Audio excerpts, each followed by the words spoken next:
The day I took ownership of the Lakeview Inn was unsettling from the start.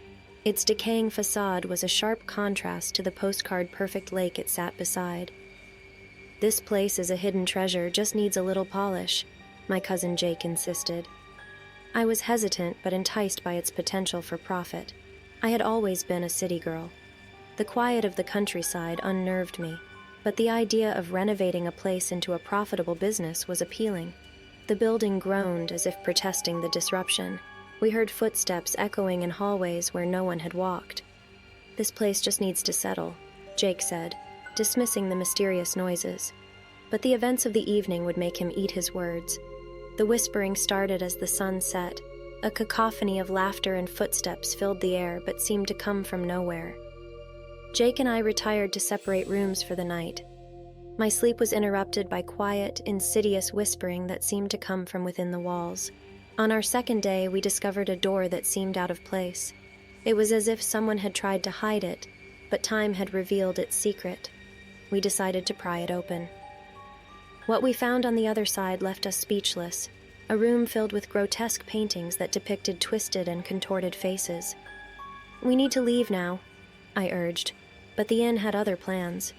When we tried to exit, the front door refused to budge. It became clear we were trapped. The inn had no intention of letting us go. That night, the whispers grew louder. Distorted figures seemed to step off the canvas, roaming the hallways and chanting, "Stay with us." I found Jake in one of the rooms, standing still as a statue. He was staring at a painting as if entranced. "Snap out of it!" I shouted, pulling him away. But it was as if he couldn't hear or see me. From that point on, everything changed.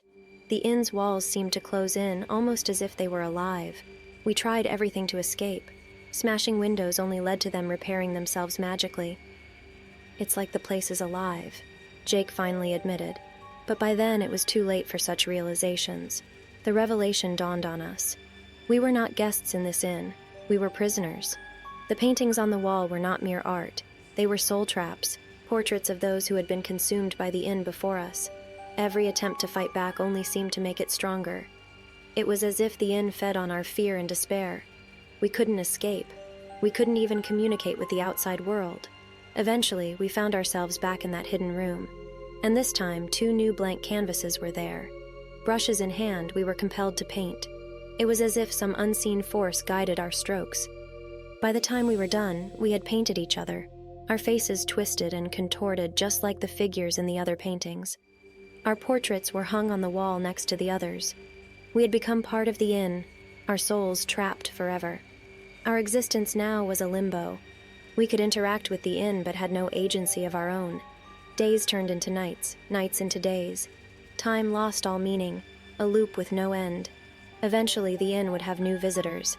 They would be lured by the same promises of potential and beauty. We would try to warn them, our whispers becoming part of the cacophony that filled the haunted halls. But our warnings were always too late. The inn would claim new victims, their faces joining ours on the wall. One by one, new portraits would join ours on the wall, an ever-growing gallery of trapped souls. The inn had its own insidious way of renovating itself. It didn't need our help, it needed us. Our whispered warnings might reach the ears of some, but by then it would be too late for them as well. The inn, in its malevolent silence, would continue to stand, overlooking the beautiful lake that held its own dark secrets. And so the Lakeview Inn thrived, a sinister monument to the fragility and vulnerability of human ambition and curiosity. The whispers never stopped. Our voices, now part of the inn's haunting symphony, were left to torment the new arrivals. Even in this ghostly state, we could sense one another, but never communicate. A painful irony in our eternal predicament. Visitors would come and go. Some would listen to the whispers and leave. Others would stay, adding to our collective misery. The inn's hunger for souls seemed insatiable. It had become a living entity of its own, eternal and malevolent. We had come to accept our fates, trapped in a haunting limbo, forever part of the dark tapestry that was the Lakeview Inn.